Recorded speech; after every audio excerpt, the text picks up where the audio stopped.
Mambo ya kusema vetiver grass ambaye nilitumia huko kwa ndizi huko kusipa hiyo nini kali ya 7 feet.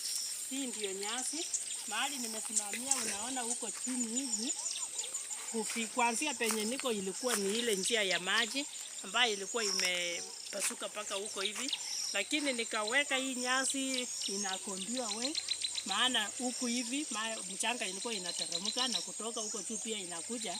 Sasa nikaweka hii nyasi inakondiwa line ili isuie mchanga ya kutoka kwa shamba direct ikikuja, na hiyo imeweza kunisaidia sana, imeshika compact mchanga. Na hii nyasi yenyewe pia haina sio tu ati inafanya kazi moja.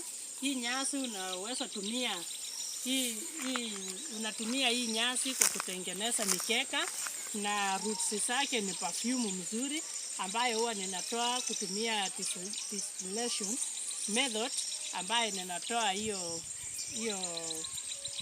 perfume, na ninatengenezea pia sabuni za nyumbani za matumishi ya nyumbani.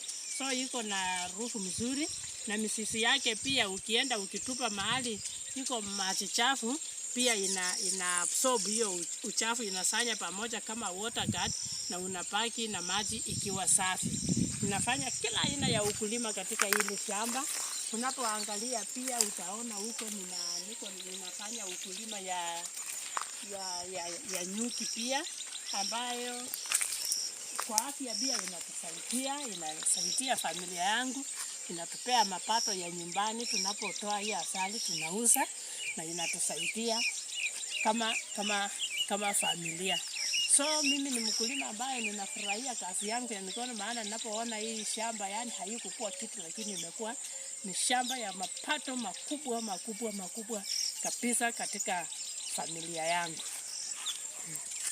Amen.